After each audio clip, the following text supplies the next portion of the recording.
Hello guys, नमस्ते और आपका स्वागत है मेरे चैनल पे। एंड यस, आई नो कि काफ़ी टाइम हो चुका है। इनफैक्ट आई थिंक मेरी पिछली वीडियो ऑलमोस्ट एक महीने पहले आई थी, बट अब क्या करें, मुझे टाइम लगता है। इनफैक्ट मुझे इसमें एक लाइन याद आती है बड़े अच्छे शायर की। उन्होंने कहा था कि क्या करूं ओ लेडीज़, मैं हूं आदत से मजबूर, हुजूर हुजूर मैं हूं आदत से मजबूर। बड़ी अच्छी लाइन है और वो लाइन वो मुझ पे फिट होती है, माइनस द लेडी पार्ट। अब मैंने सोचा अगर मुझे इतना लंबा टाइम लग ही रहा है तो बड़े आराम से, इत्मीनान से, विश्राम से हम एक अच्छी सी वीडियो बनाएंगे, चाहे वो लंबी क्यों ना बने। मैं इस बारे में बिल्कुल नहीं सोचूंगा कि एल्गोरिथम का क्या होगा, आपको महीने में इतनी वीडियोस बनानी चाहिए, ये वो हम दूसरे चैनल के लिए छोड़ेंगे। इस चैनल पे I just make things very nice and perfectly और बिल्कुल क्वालिटी के साथ चीज़ें बनाई जाएंगी। सो एनीवेज, तो जैसे कि मेरी जो पिछली वीडियो थी वो एक रेट्रो रिव्यू वीडियो थी रोड रैश के बारे में, उसी थीम को हम आज भी कंटिन्यू करेंगे और आज मैं बात करूँगा रेल शूटर्स के बारे में।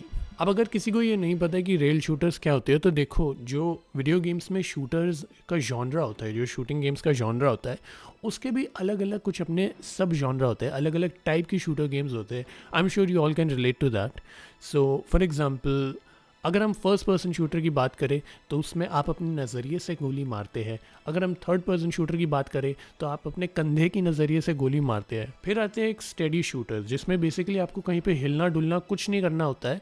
आप एक जगह पे खड़े होते हो, आपके सामने टारगेट्स होते हैं और आप उसे गोली मारते हो। You know, kind of like मेले में जैसे आपने अगर कभी वो खिलौने वाली बंदूक से कभी गुब्बारे फोड़े होंगे, कुछ उस तरीके का गेम होते हैं steady shooters. And last but not the least, हम आते हैं रेल शूटर्स की तरफ। रेल शूटर्स का सिस्टम ऐसे होता है कि जैसे कि आपको पता होगा कि रेलगाड़ी जो है वो छुक छुक छुक छुक छुक छुक छुक छुक चलती है और वो एक पर्टिकुलर पैटर्न में चलती है, चाहे वो सीधी चले, चाहे वो राइट मोड़े, चाहे वो लेफ्ट मोड़े। So rail shooters work in a similar manner. Basically आपका जो कैरेक्टर है वो इधर उधर मूव करता रहेगा, आपको बस गोली मारनी है, आपको WASD की तरफ, मतलब उंगली तक नहीं उठानी है। ऐसा चलता है रेल शूटर्स का पूरा जो सिस्टम है। अब ऐसा था कि कोई मुझे सजेस्ट कर रहा था कि मुझे वर्चुआ कॉप के बारे में बात करनी चाहिए, विच इफ़ एनीबडी नोज़ कि वो एक बहुत ही मतलब पॉपुलर रेल शूटर की कैटेगरी में आता है। एंड पहले मैं भी सोचा था कि मैं उसके बारे में बात करूं, लेकिन पर्सनली मेरी जो यादें हैं, जो मेरी मेमोरीज है रेल शूटर्स के साथ, वो वर्चुआ कॉप के साथ इतनी नहीं जुड़ी है जितनी जुड़ी है with the house of the dead. I love this series और आज हम बिल्कुल इसी के बारे में बात करेंगे। इनफैक्ट मैं कुछ चीज़ें आपके साथ शेयर भी करूंगा हाउस ऑफ द डेड के बारे में। एंड या that's what our video is going to be about. Also guys, इससे पहले मैं कुछ कहूँ, मैं बस इतना कहना चाहता हूँ कि जो मेरी पिछली रोड रैश वाली वीडियो है, अनफॉर्चुनेटली वो कॉपीराइट स्ट्राइक हो गई है। हालांकि मेरे चैनल पे अभी तक मोनेटाइजेशन भी इस पर शुरू नहीं हुई, लेकिन वीडियो पहली मतलब कॉपीराइट स्ट्राइक हो गई है। इसका मतलब है कि चैनल मोनेटाइज भी हो जाए तब भी उस वीडियो पे मुझे कोई पैसे वगैरह कुछ नहीं बनेंगे। सो पता नहीं अब इस वीडियो के साथ क्या होगा, बट जो भी होगा मैं बस आप लोगों से इतना कहना चाहूँगा that if you want to support my channel then click the subscribe button, and if you want to contribute to my channel then there will be PayPal एंड UPI लिंक्स डाउन बिलो। तो आइए चलिए बात करते हैं कि आखिर मेरा कैसे वास्ता हुआ हाउस ऑफ द डेड के साथ। तो बेसिकली क्या था कि एक दिन जब मैं छोटा था तब मैं किसी मेहमान के घर गया था और मेरी वहाँ पे तबीयत ख़राब हो गई थी। आई don't know why, like I think मुझे याद है कि मेरे पापा की एक मूंगा की अंगूठी होती थी। वो अंगूठी पता नहीं मैंने क्या सोच के पहन ली और उस अंगूठी को पहनने के बाद मेरी तबीयत बिगड़ गई। आई डोंट नो अंगूठी का उससे कोई लेना देना था कि नहीं, बट या आई बिकेम सिक, मुझे फ़ीवर हो गया। तो मैं वहाँ पे ज़्यादा कुछ कर नहीं पाया मतलब मैं अपने आप को एंजॉय नहीं कर पाया। उनके पास दवाई थी, उन्होंने दवाई दी और फिर मैंने रेस्ट किया। और फिर वहाँ पे कंप्यूटर था तो उन्होंने कहा एक काम करो बेटा, ज़रा कंप्यूटर में कुछ गेम वेम्स खेल लो, उससे आपका टाइम पास हो जाएगा। मैंने कहा ठीक है भाई, खेल लेते हैं। अब उस वक्त ऑब्वियसली जैसे आपको पता होगा, मुझे बस रोड रैश वगैरह इन्हीं के बारे में पता था। I didn't knew any other games, या शायद से स्पाइडरमैन के बारे में भी पता होगा। लेकिन उस कंप्यूटर में एक गेम था जिसका नाम था the house of the dead. तो वहाँ पे एक भैया थे, उन्होंने कहा कि भैया थोड़ा सा डरावना गेम है तो देख लेना, अगर आपको ज़्यादा डर लगे तो भाई खेलना बंद कर देना, कंप्यूटर बंद कर देना, मत खेलना। मैंने कहा मुझे किस चीज़ से डर लगेगा, बहुत सारी चीज़ों से डर लगता है बाय द वे। तो आज मैं बात करूँगा 3 house of the dead games के बारे में और देखेंगे कि वो गेम्स कैसे हैं, उन गेम्स की स्टोरी क्या है, मतलब होता क्या है, बेसिकली बस वही देखना है हमें, राइट। तो चलिए आइए आज हम वही देखते हैं। तो जब आप गेम पहली बार लॉन्च करोगे तो आपको नज़र आएगा सेगा का लोगो और उसके बाद आपको लिखा हुआ दिखाई देगा मृतकों का निवास, अर्थात house of the dead. Yes, very funny joke. Anyway, फिर हमें पता चलता है कि ये गेम जो है ये सन 1998 में बेस्ड है और एक फ़ोन आता है। आई बिलीव, मुझे समझ नहीं आता कि वैसे हम होते कौन है। आई थिंक हम कोई एक तरह के स्पेशल एजेंट टाइप के कोई बंदे होते हैं। उनको फ़ोन आता है और उनको ये बताया जाता है कि क्यूरियन करके एक डॉक्टर है जिसके पास पता नहीं क्यों कहाँ से इतना बड़ा मतलब बंगला है, उसके पास बिल्कुल महल जैसा घर है और वहाँ पे पता नहीं उसने कैसे एक्सपेरिमेंट किए कि ये ज़ॉम्बीज़ की तरह जैसे लोग अधमरे से लोग बिल्कुल मतलब अचानक से आ गए और वो सबकी तरफ बस कहर ढा रहे हैं और हमें उन्हें रोकना है। ठीक है ना, मतलब इतने अजीबोगरीब से दिखने वाले लोग हैं और हमारे पास एक पिस्तौल होती है और एक उसी पिस्तौल के साथ हमें मारना है सबको। इतनी सारी गोलियां हमारे पास आती कहाँ से है ये मुझे नहीं पता, बट एनीवे गेम है, लॉजिक मैं इतना क्यों ढूंढ रहा हूँ ये भी मुझे नहीं पता। तो पहली चीज़ जो आप नोटिस करोगे वो ये है कि इस गेम में आपको 3 अलग अलग गेम मोड्स मिलेंगे। पहला मोड है arcade mode which is a simple game mode, बस आपको गोली मारनी और कुछ नहीं करना है। दूसरा मोड है जिसका नाम है PC mode and this is actually the story mode of this game. इसमें आप एक कैरेक्टर चूज़ करके गेम खेलना शुरू कर सकते हैं, हालांकि कुछ ज़्यादा फ़र्क नहीं है। और तीसरा मोड है बॉस मोड, ताकि आप बॉस बन सके या फिर गेम के जो बॉस हैं उनको मार सके। So anyway, so I believe कि इस गेम का जो मेन कैरेक्टर है उसका नाम है Rogan. I am pretty sure इसका सरनेम बादाम शीरीन तो नहीं होगा, हालांकि I prefer to go with G और उसकी वजह यह है कि जो जी की बंदूक की गोली है उसमें पता नहीं क्यों ज़रूरत से ज़्यादा ही पावर है कंपेयर टू अदर्स। हालांकि एक प्रॉब्लम जी के साथ ये है कि उसके बंदूक में एक बारी में सिर्फ 2 गोलियां ही होती है, उसके बाद रिलोड करने की ज़रूरत होती है। भगवान जाने ऐसी कौन सी बंदूक है, बट फॉर्चुनेटली इस गेम में आपको ऑटो रिलोड का ऑप्शन मिलता है, जिसकी वजह से आप चाहे तो बस सिर्फ गोलियां मारते रहिए, रिलोड करने की आपको कोई टेंशन नहीं है, which thank God that option exists. So anyway, आप नोटिस करोगे कि इस गेम में जो स्टोरी है वो अलग अलग चैप्टर्स में बटी है और पहले चैप्टर का नाम है ट्रेजेडी, जहाँ पे आपका कैरेक्टर गाड़ी से टोक्यो ड्रिफ्ट करते हुए क्यूरियन के मेंशन पे आता है और यहीं से हमारा गेम शुरू होता है। एक चीज़ जो आप नोटिस करोगे कि यहाँ पे अलग अलग तरीके के लोग आपको देखने को मिलते हैं जिनका पहनावा और हेयर स्टाइल भी थोड़ा सा अलग होता है। कुछ के बीच से टकले होते हैं, नीचे बाल होते हैं, कुछ ऐसे होते हैं जिनके बड़े घने घने बाल होते हैं और कुछ लोग तो मतलब बिल्कुल ही उजड़े चमन टाइप के होते हैं। हालांकि आप धीरे धीरे नोटिस करने लगोगे कि इसमें एक आपको एनिमीज में जो है वो पैटर्न देखने को मिलता है। कुछ होते हैं जो आपको बस मुक्का मारेंगे, कुछ होते हैं जो आपकी तरफ कुल्हाड़ी फेंकेंगे, कुछ है जो आपकी तरफ बाल्टी फेंकेंगे और कुछ बड़े अजीबोगरीब से होते हैं जिनको आपकी पप्पी लेने का कुछ ज़रूरत से ज़्यादा ही शौक है। आई don't know why.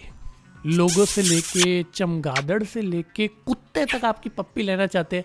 No thank you, इस कोरोना वाले समय में तो बिल्कुल नहीं। एनीवेज, आपका एक सोफी नाम की लड़की से भी मिलना होता है, लेकिन इससे पहले कि आप दोनों का मिलन हो सके एक बैटमैन या सॉरी मैन बैट टाइप का कैरेक्टर आता है और वो उसे उठा के ले जाता है।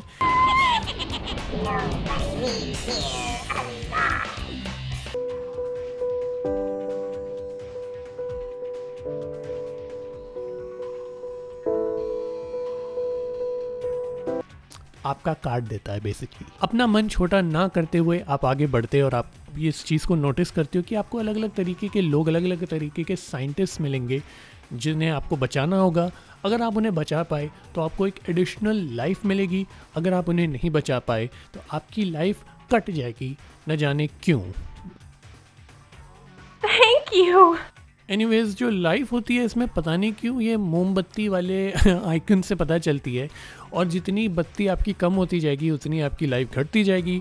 सारी बत्तियां बंद हो गई तो एक कंटिन्यू का स्क्रीन आएगा जहाँ पे जितने भी जो भी आपके साथ लड़ रहे होंगे वो बस एक तरफ ऐसे ही यूँ खड़े हो जाएंगे। और हालांकि ध्यान रहे कि आप अपने सारे के सारे कंटिन्यूज वेस्ट ना कर दीजिएगा, वरना फिर सब कुछ अचानक से काला हो जाएगा, अंधेरा हो जाएगा और फिर आप थोड़ा यूँ झूल झाल के नीचे गिर जाएंगे। उसके बाद आपके साथ क्या होगा ये हमें पता नहीं। एनीवेज, इतनी सारी चीज़ों से जूझ कर, निकल कर, बच कर आपको कुछ बंदरों से भी मिलने का मौका मिलता है।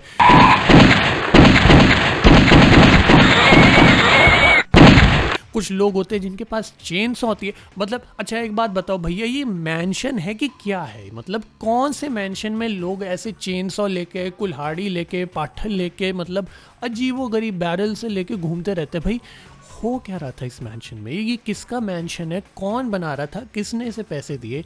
मीडिया में इसकी बात होनी चाहिए, इसके बारे में पूछताछ होनी चाहिए। कोई करता नहीं है, सब बिका हुआ है साले। But anyway, like I said, हम इतनी चीज़ों से जूझते हैं और फिर हमें हमारी कमरे में प्रिया सोफ़ी नज़र आती है। लेकिन इससे पहले कि आप सोफ़ी के करीब जा पाए, अचानक से कोई बस नाचता हुआ बड़ा सा आदमी आता है और वो सोफ़ी को हॉकी की तरह पक मार के चले जाता है।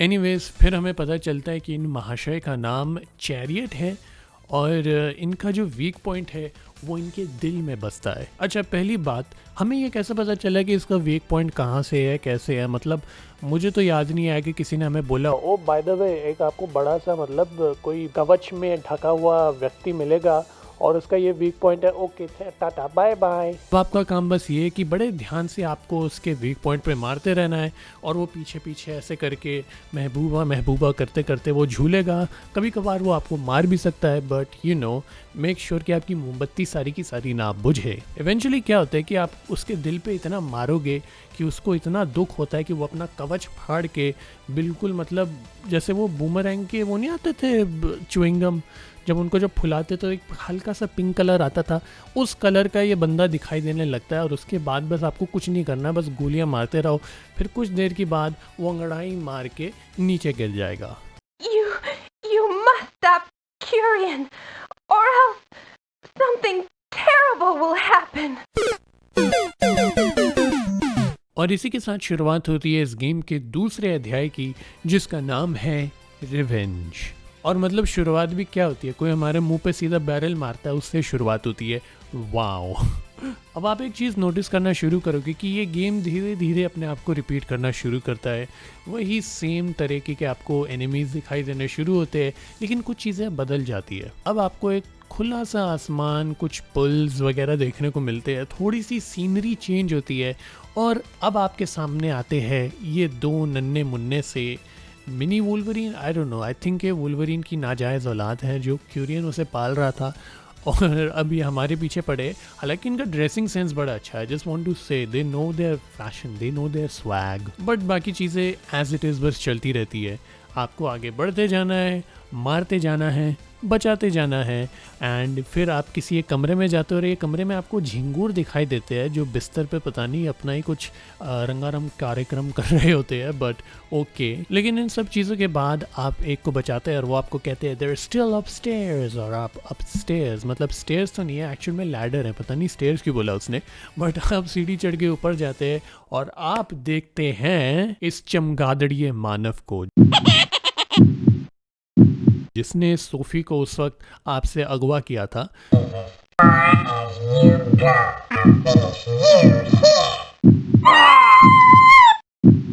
और इसका नाम है hanged man. Really hanged man, ये क्या नाम हुआ भाई? हैंग करने का मतलब तो लटकाना होता है, लटका मैन। बट एनीवे, जैसे कि आप नोटिस कर सकते हो कि ये चमगादड़ी मानव ही है, क्योंकि इसके आसपास इतने चमगादड़ होते हैं जो इसके मतलब अंटर पंटर बने हुए होते हैं, और ये उनको आपकी तरफ भेजता है और कहता है Die!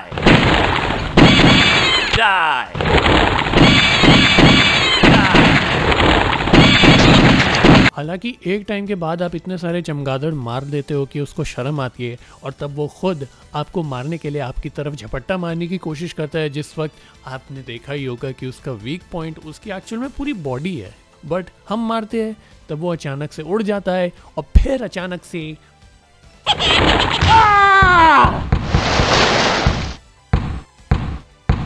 अब मुझे ये समझ नहीं आ रहा है कि ये हम लटके कहाँ पे हैं, बट एनीवेज हम इसको इवेंचुअली मार देते हैं और फिर ऊपर हम चढ़ जाते हैं और यहीं पे दूसरे अध्याय का खात्मा हो जाता है।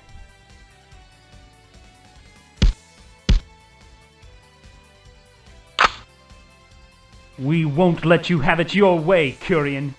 फिर हम बढ़ते इस गेम के तीसरे अध्याय की ओर जिसका नाम है ट्रूथ। अब आप देख सकते हैं कि हम अंडरग्राउंड जाते हैं किसी एक सीक्रेट सी लेबोरेटरी की ओर जिसका कलर कॉम्बिनेशन तो भैया मैं क्या कहूँ, ये भाई लेबोरेटरी है या स्पाइडरमैन का कॉस्ट्यूम, हु नोज। अब जैसे कि आप देख सकते हैं, हाँ अगेन आपको थोड़ी सी रेपिटेशन देखने को मिलेगी, एनिमीज़ में कोई बहुत तगड़ी वैरायटी देखने को नहीं मिल रही है, हालांकि थोड़े विजुअल्स के मामले में अब थोड़ी सी हमें वैरायटी देखने को मिल रही है which is very nice in my opinion. Anyways अब देखिए हमने वोल्वरीन की नाजायज़ औलाद देख ली, सिल्वर सल्फर की नाजायज़ औलाद देख ली, बैटमैन की नाजायज़ औलाद देख ली। अब ये जो है जो पता नहीं क्या हमारी और अपना पंजा फेंक रहे हैं, ये किसकी नाजायज़ औलाद है, ये आप मुझे कमेंट्स में लिख के नीचे बताइए क्योंकि मुझे तो बिल्कुल नहीं पता।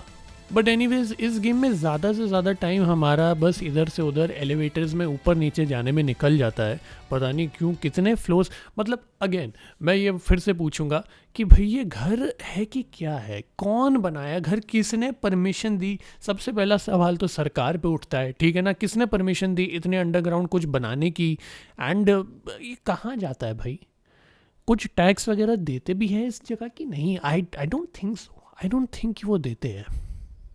एनीवे फिर हम आगे मुड़ते रहते हैं और चलते रहते हैं, और एक बड़े मेरे को इंटरेस्टिंग ये लगता है ये बंदा जो मतलब चेन और बॉल घुमाता है बिल्कुल लाल रंग का, आई don't know why again I ask why, क्यों है भाई, ये कौन थे इस लोग में कि ये लेबोरेटरी किस चीज़ की थी, सर्कस बनाने की लेबोरेटरी थी कि क्या थी, आई डोंट नो। एनीवेज फिर हम आगे चलते रहते हैं and eventually we get to see the मालिक, the owner of this house, जो है doctor Kurian. Curian! Must compliment you. I didn't think you could make it this far. However, this is it. Let's see how good you really are. I must admit कि doctor साहब का भी जो fashion statement है वो बड़ा कमाल का है। मतलब मस्त काला चश्मा लगा के हाथ में एक लाठी रखते हुए वो बोलते हैं हाँ हाँ ब और बेसिकली आपको टोंट मारते हैं और फिर वो नीचे एक एलिवेटर से जाते हैं, लेकिन इससे पहले कि आप उनका पीछा कर सके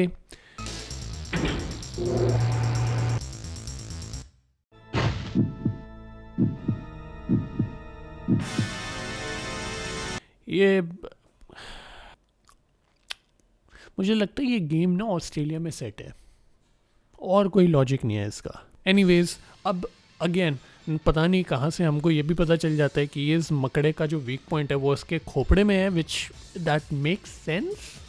ये मुझे नहीं लगता कि कोई बताने वाली बात है, बट लड़ाई के दौरान ये हमको पंजे मारता है, फिर ये अंदर चले जाता है और फिर ये पता नहीं कौन सी मतलब वाहियात सी घिनौनी सी हरकतें हमारे साथ करने की कोशिश करता है।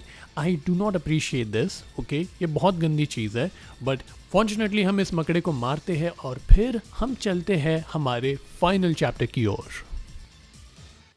I'll get you, Curian. Final chapter का नाम है the house of the dead, जिसमें अगर एच और डी को भी ये लोग कैपिटल कर लेते तो थोड़ा सा और कूल दिखता, बट एनीवेज इसमें हम बेसिकली जो क्यूरियन का जो लैब है उसके और भी अंदर गहराई में जाने लगते हैं और तभी अचानक से हमारा सामना होता है with literally the first boss of the game.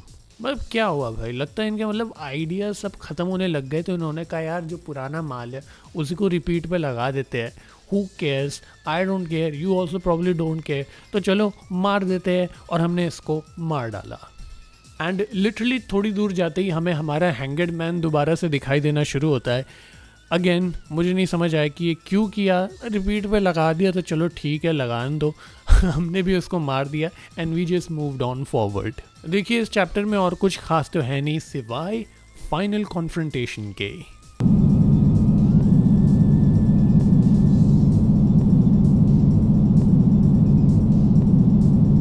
There's no way out, Kyrian. I must admit, I really respect your consistency. But you will never, ever defeat me. Say hello to my master. तो हमें पता चलता है कि जब तक हम इन repeat वाले एनिमीज और बॉसेस से लड़ रहे थे तब तक क्यूरियन इस गेम के फाइनल बॉस पे काम कर रहा था और फॉर्चुनेटली बिल्कुल सही टाइम पे पहुंचे क्योंकि तब तक उसका काम कंप्लीट हो चुका था। एनीवेज फिर हमें पता चलता है कि ये फाइनल बॉस का नाम है मैजिशियन, जिसने अपने मालिक को दगा दे दिया और अब ये हमसे लड़ेगा। Who are you? Nobody gives me instructions. I shall destroy everything. What happened? Why don't you follow my instructions? अब पता नहीं इस घर की आर्किटेक्चर ही किस तरह की हुई थी क्योंकि अब इस अंडरग्राउंड गुफा में से अचानक से एक बालकनी निकल के आती है और बालकनी के बाहर खुला आसमान है, दूर आपको सफ़ेद पहाड़ दिख रहे हैं और यहाँ पे आपको इस फाइनल बॉस से लड़ना है। बट ओ नो, हमें तो इस बॉस का वीक पॉइंट पता ही नहीं है, तो हम करेंगे क्या? वही जो मैं हर चीज़ के साथ करता हूँ, और जहाँ दिखे लगा दो गोली, ठाई ठाई ठाई ठाई ठाई ठाई ठाई, एंड इवेंचुअली बॉस मर ही गया और इसी के साथ the house of the dead 1 का अंत होता है।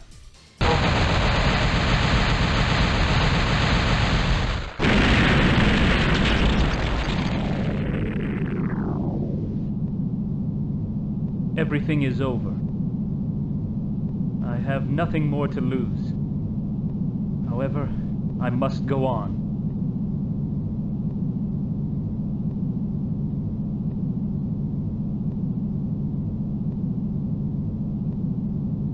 Goodbye, Kyrian.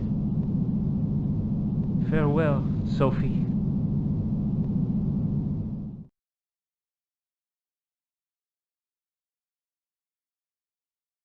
गेम अभी भी बाकी है मेरे दोस्त।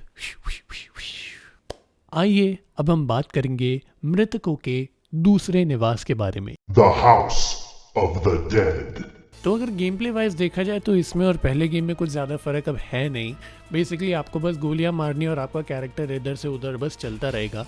हालांकि कुछ चीज़ें इस बार इम्प्रूव्ड है, जैसे कि ग्राफिक्स इस बार देखने में बड़े अच्छे लगते हैं, लोकेशन देखने में अच्छी लगती है, लेकिन पता नहीं क्यों किसी बेवकूफ़ी के कारण इस बार आप जब भी किसी को गोली मारते हैं तो उसका खून हरे रंग का निकलता है। अब मुझे पता नहीं है किसी सेंसरशिप की वजह से किया है, या हो सकता है कि इसमें जितने भी क्रीचर्स हैं उनकी रगों में खून की जगह पालक का जूस दौड़ता होगा। बेसिकली इस गेम की कहानी शुरू ऐसे होती है कि जो क्यूरियन, जिसको हमने देख लिया था कि एंड में वो मर गया था, उसने कुछ अपने एक्सपेरिमेंट्स इटली में छुपा के रखे हुए होते हैं और हमारा जो कैरेक्टर था जी, वो पता नहीं क्यों छुट्टी मनाने के लिए इटली की ओर भाग जाता है और वहाँ पे वो गायब हो जाता है। तो जो वो सीक्रेट सर्विस वाली एजेंसी होती है वो इंग्लैंड के मशहूर क्रिकेटर जेम्स टेलर को हायर करती है जी को ढूंढने के लिए। अब शुरुआत में जेम्स टेलर मस्त अपना गाड़ी चलाते हुए मिक्का सिंह के गाने हुए सुनते हुए वाइब कर रहा होता है कि तभी अचानक से ये नन्ना सा मुन्ना सा अगली सा चमगादड़ हमें टॉन्ट करने लगता है। पता नहीं क्यों मुझे आज जाके पता चले कि चमगादड़ों का असल में काम होता है लोगों को टॉन्ट मारना। और इसी के साथ हमारे गेम की शुरुआत होती है। हालांकि पहले 5-6 सेकंड में ही हमको जी दिखाई दे जाता है, तो ऐसा कोई सस्पेंस नहीं होता है। James, I tried. Don't underestimate the enemy. वो घायल होता है और वो कहता है कि by the way take this, और वो आपको एक डायरी देता है जिसमें इस बार जितने भी इस गेम में बॉस होंगे उनके जो वीक पॉइंट है वो पहले से लिखे होंगे। तो एटलीस्ट चलो इस बार कुछ लॉजिक तो हमें देखने को मिला। बाकी देखा जाए तो लाइक आई सेड पहली गेम की तरह ही होता है, आपको बस गोलियां मारनी है और लोगों को बचाना है। और इस बार भी एनिमीज़ अगर देखें तो पहले गेम के एनिमीज से काफ़ी मेल खाते में नज़र आते हैं। कुछ बहुत ज़्यादा आउट ऑफ द ऑर्डिनरी हमें कुछ क्रिएटिविटी देखने को नहीं मिलती, लेकिन still I would say that it is very enjoyable and it is very entertaining. और ऐसे ही करते हम इस गेम के पहले बॉस से मिलते हैं।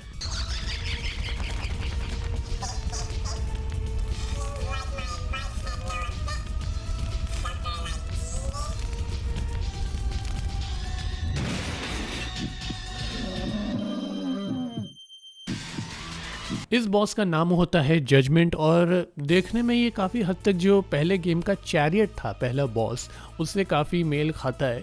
फ़र्क इतना है कि इस गेम में इसका जो वीक पॉइंट है वो इसका छोटा चेतन है जो इधर उधर पु पु पु पु करके उड़ता रहता है, आपको उसे शूट करना है। इवेंचुअली बड़ा चेतन जो है वो नीचे लेट जाएगा, उसके बाद आपको छोटे चेतन को मारना है जो कि बहुत आसान काम है और इसी से इसका पहला चैप्टर ख़त्म होता है।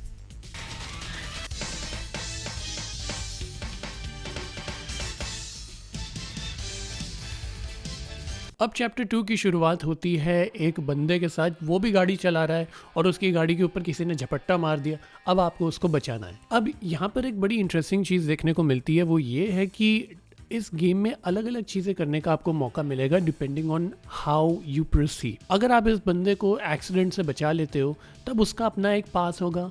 अगर आप इस बंदे को एक्सीडेंट से नहीं बचाते तब आपको एक दूसरा रास्ता लेना पड़ेगा। It's actually very interesting, I really enjoyed it. इस चैप्टर में भी हमको जो हमारे यूजुअल एनिमीज़ है वो देखने को मिलते हैं।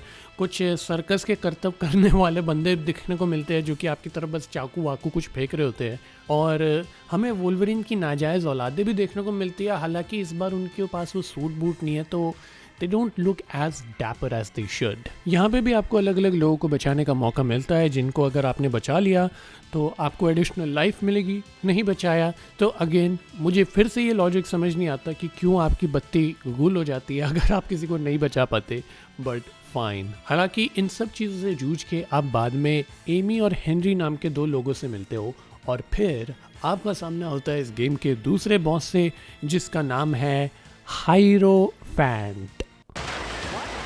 Harry, your top later.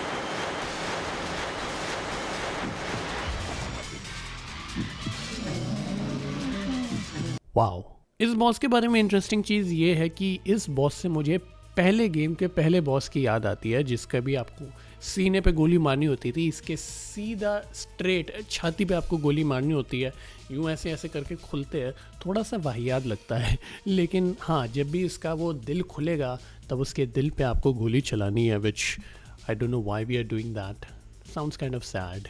But पिछले गेम के चमगादड़ वाले मानुस की तरह ये भी आपकी तरफ कुछ अलग अलग अजीबो गरीब सी मछलियाँ फेंकता है, which is very interesting, very unique, I am sure.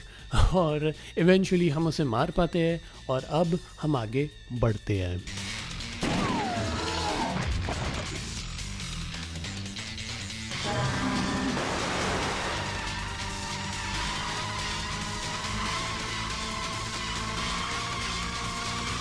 Don't care who it is, no one's gonna get away with this. Chapter 3 की शुरुआत में हमको पता चलता है कि ये सारी की सारी जो करतूत है वो किसी गोल्डमैन नाम के बंदे ने शुरू की है। साथ में हमको ये भी पता चलता है कि दरअसल गोल्डमैन डॉक्टर क्यूरियन का सीनियर था। तो बेसिकली इस पूरे के पूरे गेम का जो गॉडफादर है वो गोल्डमैन है। एनीवेज, इसके बाद हम मस्त एक बोट में बैठ के वेनिस की जो अलग अलग ब्यूटीफुल कनाल्स है उसमें से गुजरते हुए जाते हैं। It's such a beautiful, mesmerising, soulful experience. आप सबको ये एक्सपीरियंस शेयर करना चाहिए एंड या beautiful. Seems that Goldman left a message for us. What? From Goldman?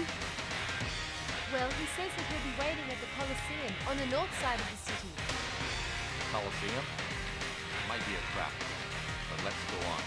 खैर, फिर हम अकेले इन सारे क्रीचर्स को मारते हुए बढ़ते हैं और तभी हमारा अचानक से सामना होता है कुछ सपेरों से जिनका नाम है टावर। What is it?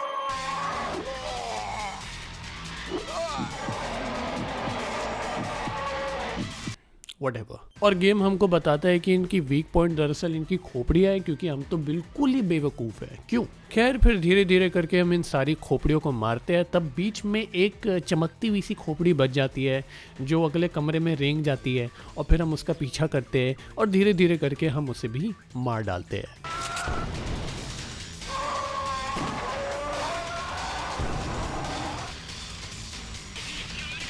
और जी, फिर क्या हमें पता चलता है कि हमें अचानक से फ़ोन आता है एमी का और अब वो हमसे मदद की गुहार मांग रही है। James, come quickly! Something terrible is happening! और जी, ठुकरा के मेरा प्यार मेरा इंतकाम तू नहीं देख पाएगी, क्योंकि फिर जेम्स भी साला इतना बेवकूफ़ है उसकी मदद करने चले जाता है। अब 4th चैप्टर में हम कॉलोसियम पे पहुंचते हैं और जिन लोगों को नहीं पता है कॉलोसियम दरअसल एक बड़ा सा गोल सा स्ट्रक्चर है जो कि थिएटर वगैरह के काम आता था प्राचीन काल में। इटली के लिए बड़ा एक अच्छा टूरिस्ट अट्रैक्शन स्पॉट है वो। तो हम वहाँ पे पहुँचते हैं और हम क्या देखते हैं कि गोल्डमैन ने तो भैया एक बड़ा सा मस्त एक स्क्रीन लगा रखी है ताकि वो हमको टॉन्ट कर सके।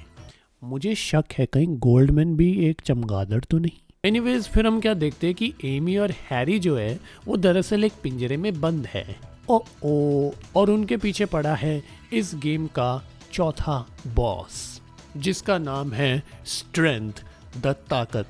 और इसकी भी वीक पॉइंट खोपड़ी। मतलब भाई ठीक है, मतलब मैं भी जानता हूँ, आप भी जानते हैं कि खोपड़ी सबकी वीक पॉइंट होती है, लेकिन कुछ क्रिएटिविटी तो होनी चाहिए थी ना। मतलब भाई जी ने किताब क्या दे दी, इससे अच्छा तो बस ये बोल देता सबकी खोपड़ी फोड़ देना, काम ख़त्म। एनीवेज आप नोटिस करोगे कि इस बंदे के हाथ में एक बहुत ही बड़ा चेन सॉ है और आप उल्टा दौड़ रहे हैं और ये आपके पीछे दौड़ रहा है। मतलब इसका मेरे को लॉजिक समझ नहीं आया।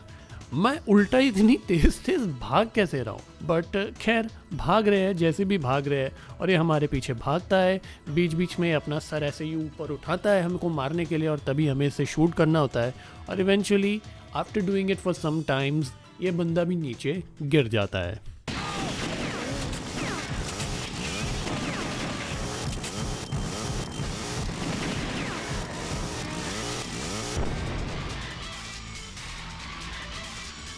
इस गेम के आखिरी चैप्टर की शुरुआत में हम देखते हैं कि गोल्डमैन न जाने क्यों किसी की उपासना कर रहा है। खैर हमें क्या, हमको तो मारने से मतलब है। तो हम पहुंचते हैं, लोगों को मारना शुरू करते हैं और तभी अचानक से देखते हैं कि ये बंदा भाई छाती फाड़ के हमको मारने की कोशिश कर रहा है। Nice try bro but. और तभी अचानक से क्या देखते हैं कि ये गेम भी पिछले गेम की तरह चीज़ें रिपीट करना शुरू कर रहा है। तो जी हाँ, गोल्डमैन ने जो है पुराने जो बॉसेस हैं उनको क्यूरियन की तरह रिपीट करना शुरू किया है। हमारा क्या, हम इसे मारते हैं, फिर हम आगे बढ़ते हैं अपनी गाड़ी में। फिर क्या देखते हैं कि दूसरा बॉस अगेन रिपीट होना शुरू होता है, हम उसको फिर मारते हैं, फिर हम आगे बढ़ते हैं। And Remember, there's no such thing as a second chance. और तब हमारा सामना होता है इस गेम के 5वें बॉस से। So this is Goldman's headquarters.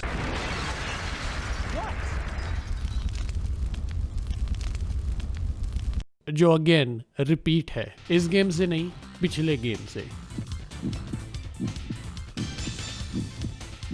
जी हाँ, इस बार हमारा सामना मैजिशियन से होता है जिसके मुंह, हाथ, पैर हर जगह से पता नहीं क्यों केचुए से निकल रहा है। और कुछ ज़्यादा खास तो नहीं है, बस हमको उन केचुए को मारना होता है। केचुए मार दिए, वो मर गया और हम केचुए की तरह आगे बढ़ गए।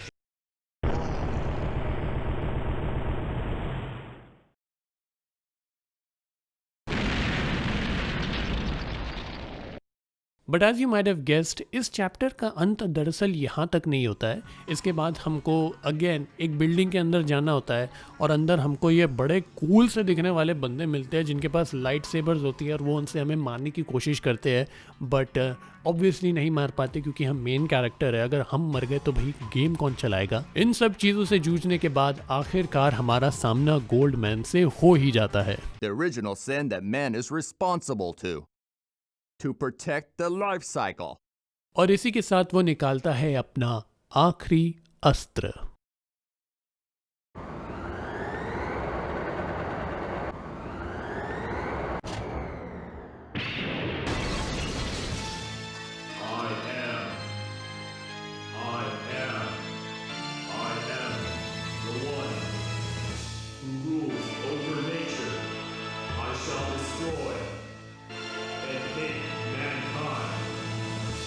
तो फाइनल बॉस का नाम होता है एम्परर और वो हमको दिखाते हैं कि भैया हमें तो इसका वीक पॉइंट पता ही नहीं।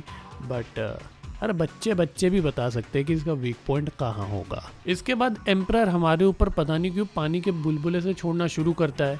उससे हमको डैमेज होता है तो इसलिए हमें उसे शूट करना होता है। फिर इसके बाद ये उधर से उधर घूमता रहता है, हमें इसका जो वीक पॉइंट है वो दिखाई देता है और फिर ये भी चीज़ें रिपीट करना शुरू करता है। बेसिकली बाद में जितने भी इस गेम के बॉसेस होते हैं वो रिपीट पे आते रहते और आपको उन्हें मारना होता है और इवेंचुअली एम्परर की हेल्थ नीचे चली जाती है और एम्परर का एम्पायर गिर जाता है।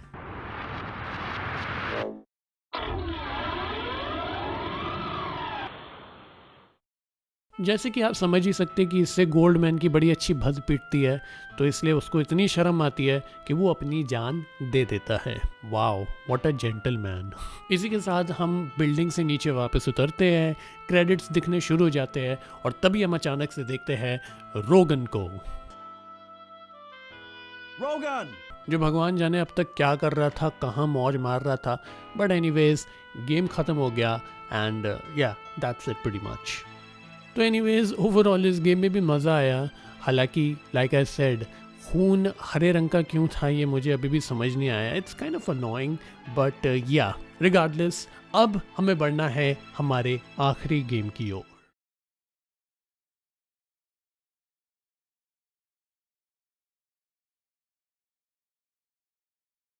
The House of the Dead 3. तो मृतकों का घर तृतीय की शुरुआत सन 2019 में होती है, जिसका मतलब है कि हमें भैया भगवान का शुक्रिया अदा करना चाहिए कि चलो हमारे पास कम से कम सिर्फ कोरोना वायरस आया, वरना ऐसा कोई अधमरा वायरस आता हम सब साले अधमरे होते और फिर एक दूसरे की पपियाँ ले रहे होते। Thank God.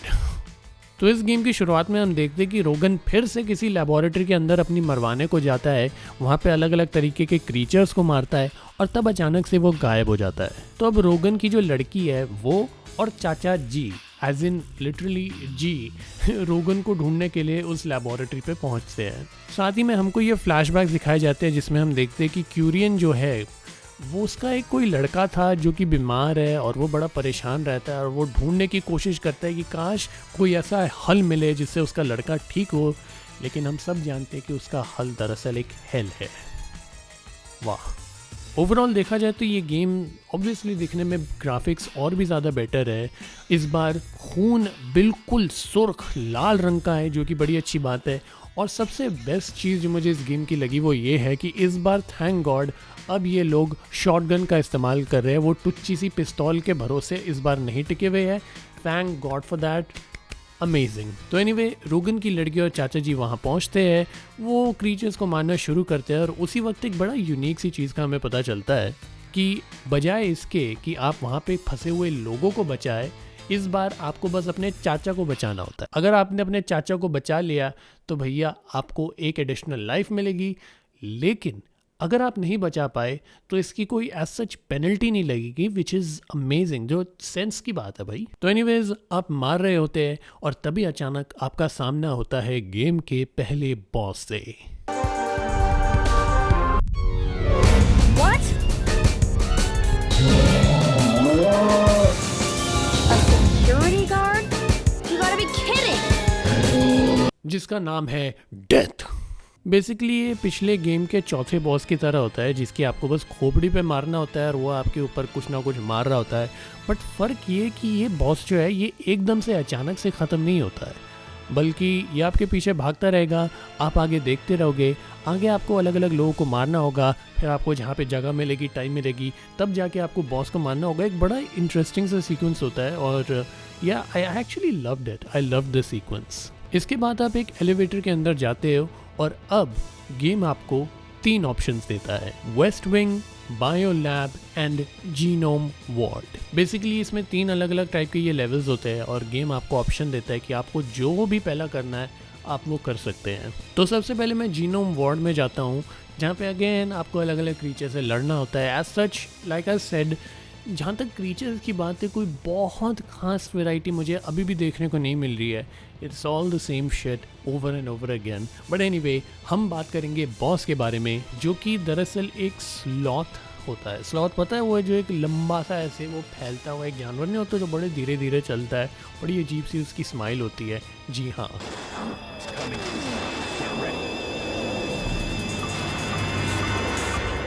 इस बॉस का लिटरली उन्होंने नाम रखा है फूल, लाइक नॉट फ्लावर वाला फूल, बेवकूफ़ वाला फूल। और उसके वीक पॉइंट उसके हाथ होते हैं, क्योंकि उसका क्या होता है कि वो बस दीवार चढ़ रहा होता है और आपको उसके हाथ पे गोली मारनी होती है ताकि भाई वो गिर जाए। एक चीज़ जो आपने नोटिस की होगी वो ये है कि इस गेम में 2 हेल्थ बार आपको बॉसेस की देखने को मिलती है। तो जो छोटी लाल वाली है पहले आपको उसे गिराना होगा ताकि जो बड़ी मेन हेल्थ बार है वो धीरे धीरे करके नीचे जाए। विच अगेन एक यूनिक सी चीज़ करने की उन्होंने कोशिश की है, जो कि ठीक है, मतलब overall nothing special but nothing bad. बीच बीच में ये फूल जो है वो बड़ी फूलिशली जो इसका पिंजरा है उसको ज़ोर ज़ोर से हिलाने की कोशिश करता है, और तब आप ऊपर देखते हो ऊपर से कुछ लाशें आपके ऊपर गिर रही होती है जिन्हें आपको मारना होता है। बट लाशों को कैसे मारेंगे, वो तो ऑलरेडी डेड है। But regardless of that eventually fool just dies like a fool.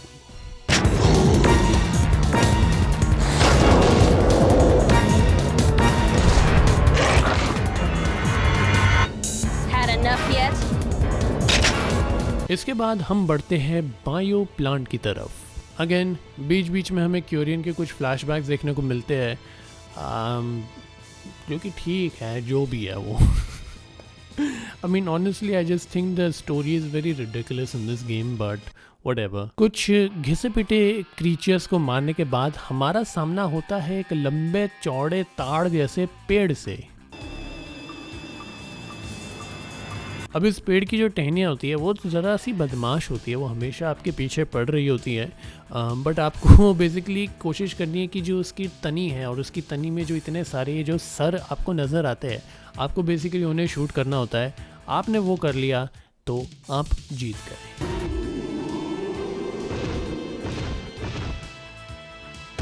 Last but not the least, अब हम बढ़ते हैं वेस्ट विंग की ओर, और जी क्या देखते हैं कि जैसे कि परंपरा चल रही है इस गेम में भी फिर से बॉस को रिपीट किया जाता है। Over there. Not even Rogan was this persistent. ये बॉस आपके पीछे भागता है, आप उस बॉस के आगे भागते हो, काफ़ी लंबे समय तक बस यही चल रहा होता है, पूरा सीक्वेंस इसी में निकल जाता है, इवेंचुअली वो मर जाता है और अब आप अगले लेवल की ओर पहुंच जाते हो।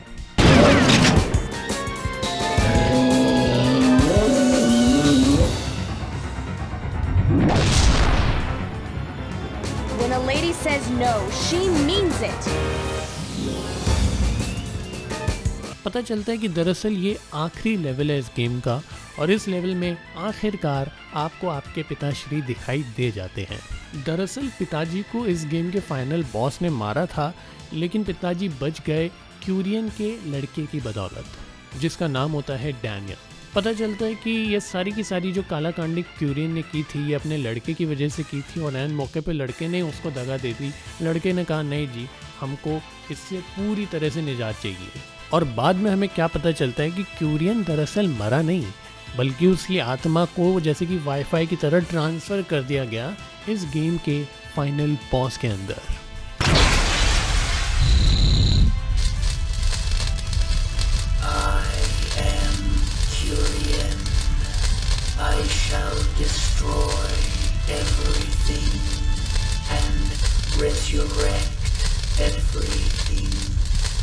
अगेन जैसे पुराने गेम की परंपरा है, वो कहते हैं अरे जी हमको तो कोई वीक पॉइंट पता ही नहीं है, बट अगेन मैं कोई बच्चा तो हूँ नहीं जो देख नहीं सकता कि वीक पॉइंट क्या है। मेरे ख्याल से ये गेम ना बच्चों के लिए ठीक है, वो भी शायद से इसको आसानी से कवर कर लेंगे। अब ये बॉस दिखने में पिछले गेम के एम्परर वाले बॉस की तरह काफ़ी हद तक लगता है। फ़र्क ये है कि जो एम्परर था वो आपके ऊपर पानी के बुलबुले छोड़ता है, ये बंदा आपके ऊपर बिजली के झटके छोड़ता है, और कोई ऐसा मुझे कुछ खास इसमें लगा नहीं। एज़ यूजुअल वीक पॉइंट इसका जो वो उसने आयरन मैन की तरह अपनी छाती में चिपका रखी है टॉर्च, उसी में होती है। आप उसको मारते हो, बंदा मर जाता है, और उसी से इसकी पूरी कहानी ख़त्म।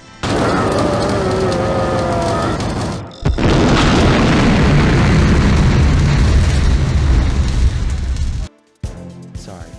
Let's go.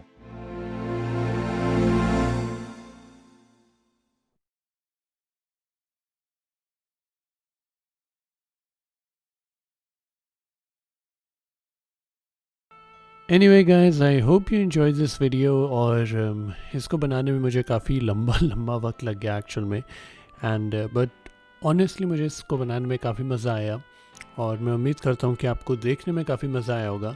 इनफैक्ट मैं अभी भी इसको एक्चुअल में बस एडिट ही कर रहा हूँ। सो या आई जस्ट वांट टू से thank you for watching this.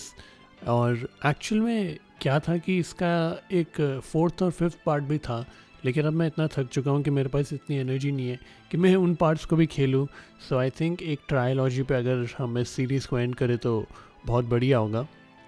But regardless, thank you so much for watching this. If you would like to support me, then you can subscribe, like, share, and you can also contribute. And I will see you later. Hopefully, अब की बार मैं इतना लंबा time नहीं लूँगा, लेकिन इस बार थोड़ा सा लंबा टाइम ले लिया था. But overall, I'm very happy with this video. Anyway guys, thanks for watching. I'll see you later. Bye.